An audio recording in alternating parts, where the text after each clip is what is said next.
오늘 우리에게 주시는 하나님의 말씀은 여호수아 5장 2절로 15절까지의 말씀입니다. 때 여호와께서 여호수아에게 말씀하셨습니다. 너는 돌칼을 만들어 이스라엘 백성들에게 다시 할례를 시행하여라. 그래서 여호수아는 돌칼을 만들어 할례산에서 이스라엘 백성들에게 할례를 시행했습니다. 여호수아가 할례를 시행한 까닭은 이렇습니다. 이집트에서 나온 사람들 가운데 전투할 수 있는 남자들은 모두 이집트에서 떠난 후 광야 길에서 죽었습니다. 이집트에서 나온 사람들은 모두 할례를 받았지만 이집트에서 나와 광야에서 태어난 사람들은 할례를 받지 못했습니다. 이스라엘 백성들이 이집트를 떠난 후 전투할 수 있는 모든 남자가 다 죽을 때까지 그들은 40년 동안 광야 길을 걸었습니다. 그들이 여호와의 음성에 순종하지 않았기 때문에 여호와께서는 전에 조상들에게 주겠다고 맹세하셨던 젖과 꿀이 흐르는 그 땅을 그들이 보지 못할 것이라고 하셨습니다. 그리하여 여호수아가 그들의 아들들을 그 자리에서 일으켜 세워 할례를 시행했습니다. 그들은 광야 길에서 할례 받지 못해도 아직 할례 받지 않은 사람들이었기 때문입니다. 이렇게 모든 백성들이 할례를 마친 후 그들이 나을 때까지 진을 친 곳에 머물렀습니다. 그때 여호와께서 여호수아에게 말씀하셨습니다. 오늘 내가 너희에게 이집트의 수치를 굴려내버렸다. 그리하여 그곳 이름이 오늘까지 길갈이라 불리게 됐습니다. 그달 14일 저녁 이스라엘 백성들은 길갈에 진을 치고 있는 동안 여리고 평지에서 유월절을 지켰습니다. 그리고 유월절 다음 날부터 그들은 그 땅에서 난 것을 먹었습니다. 그날 그들은 무교병과 볶은 곡식을 먹었습니다. 그들이 그 땅에서 난 것을 먹은 다음 날 만나가 그쳤습니다. 이스라엘 백성들을 위한 만나는 더 이상 없었습니다. 그 해에 그들은 가나안에서 난 것을 먹었습니다. 여호수아가 여리고에 이르렀을 때 눈을 들어보니 어떤 사람이 손에 칼을 빼 들고 그 앞에 서 있었습니다. 여호수아가 그에게 다가가 말했습니다. 당신은 우리 편이요 우리의 원수의 편이요. 그가 대답했습니다. 아니다. 나는 지금 여호와의 군사령관으로 왔다. 그러자 여호수아가 땅에 엎드려 경배하고 그에게 말했습니다. 내 주께서 종에게 무슨 말씀을 하시렵니까? 여호와의 군사령관이 여호수아에게 말했습니다. 내 발에서 신을 벗어라. 내가 서 있는 곳은 거룩한 곳이다. 그러자 여호수아는 그렇게 했습니다. 오늘 말씀을 잘 읽었나요? 오늘도 함께 오늘의 문제 보도록 하겠습니다.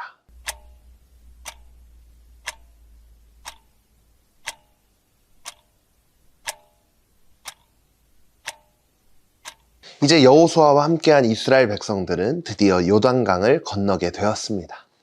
그리고 바로 눈앞에는 아주 크고 단단한 성인 여리고성이 기다리고 있었는데요. 이제 정말 전쟁을 준비해야 할 상황이 되었습니다. 그런데 오늘 말씀을 보니까 여러분, 오늘 백성들이 정말 전쟁을 준비하는 그런 군인들의 모습처럼 보이나요? 오히려 전쟁 준비와는 다른 일들을 하고 있지는 않나요? 오늘 말씀에서 하나님은 전쟁을 앞둔 백성들에게 한 가지를 명령을 하십니다. 그때 여호와께서 여호수아에게 말씀하셨습니다. 너는 돌칼을 만들어 이스라엘 백성들에게 다시 할례를 시행하여라. 할례라는 말이 조금 어려울 수 있는데요. 이것을 쉽게 이야기해보면 우리는 하나님께 속한 백성입니다 하고 표시하는 특별한 약속 같은 거였어요. 그런데 이 할례는요, 몸에 살을 조금 베어야 하기 때문에 상처가 생기고 며칠 동안 아무것도 못하고 쉬어야만 했어요. 그런데 한번 잘 생각해 보세요. 바로 앞에 전쟁이 기다리고 있는데 몸에 상처를 내서 쉬어야 한다? 이것이 과연 전쟁을 준비하는 사람들의 모습일까요? 그리고 오늘 말씀을 통해 이스라엘 백성들은 또 다른 일을 하고 있는 것을 볼 수 있습니다. 그달 14일 저녁 이스라엘 백성들은 길갈에 진을 치고 있는 동안 여리고 평지에서 유월절을 지켰습니다. 유월절은 이스라엘 백성들에게 매우 큰 잔칫날이었어요. 여러분, 잔치를 한번 생각해 보세요. 얼마나 준비할 게 많을까요? 다 같이 모여 먹을 수 있는 것들을 준비를 해야 하고 다 같이 모여서 예배도 드려야 했어요. 이 말은 결국 그만큼 시간이 많이 필요하다는 것이겠죠. 전쟁 준비만 하기도 바쁜데 잔치 준비를 하고 예배를 드린다는 것, 이것만 봐도 전쟁 준비하는 사람들처럼 보이지 않죠. 할례도 그렇고 6월절도 그렇고 사실 전쟁을 앞둔 사람들이 하기에는 전혀 어울리지 않는 일들입니다. 그런데 여호수아와 백성들이 이 전쟁을 앞두고 이런 일들을 지키는 모습을 통해 우리는 아주 중요한 한 가지를 알 수 있습니다. 바로 눈앞에 있는 전쟁보다 하나님을 먼저 기억하는 것이 더 중요하다라는 거예요. 하나님은 여호수아와 백성들이 전쟁 걱정만 하는 게 아니라 먼저 하나님이 누구신지 그리고 우리가 누구인지를 기억하기를 원하셨던 거예요. 왜요? 이 전쟁의 주인은 하나님이시고 승리를 주시는 분도 하나님이시기 때문이죠. 그래서 하나님은 백성들에게 얘들아, 전쟁보다 먼저 나를 기억해. 그래야 너희가 진짜로 승리할 수 있어. 라고 말씀을 하신 거예요. 그래서 오늘 이 말씀을 묵상하면서 우리도 한 가지만은 꼭 기억했으면 좋겠어요.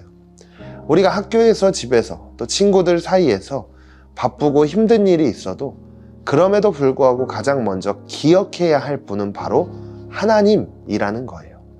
하나님을 바라보고 하나님을 의지하는 삶이 우리가 살아가는 모든 순간에 가장 중요한 것임을 오늘 말씀을 통해 우린 알 수 있습니다. 사랑하는 다니엘 소년부 친구들, 우리 눈앞에 걱정되는 일들이 있어도 하나님을 잊어버리지 말고 하나님께서 나를 가장 좋은 길로 인도하신다는 믿음을 가지고 하루하루 하나님과 동행하는 우리가 되었으면 좋겠습니다. 오늘도 말씀을 기억하며 함께 결단의 자리로 가볼까요?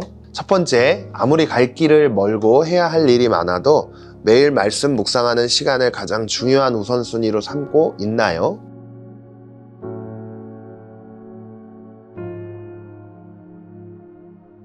두 번째, 여호와의 군 사령관에게 무슨 말씀을 하시렵니까? 하고 물었던 여호수아처럼 나도 영적 전쟁터와 같은 일상 속에서 늘 하나님의 뜻을 묻고 있나요? 오늘도 말씀을 기억하며 함께 기도하겠습니다. 하나님은 항상 기억하며 살아갈 수 있는 제가 되기를 원합니다. 아무리 바쁘고 피곤하고 힘들어도 나와 항상 함께 하시고 가장 좋은 길로 인도하시는 하나님께 모든 것을 맡겨드리는 제가 되게 해주세요. 오늘도 함께 해주실 줄 믿으며 예수님의 이름으로 기도드립니다. 아멘.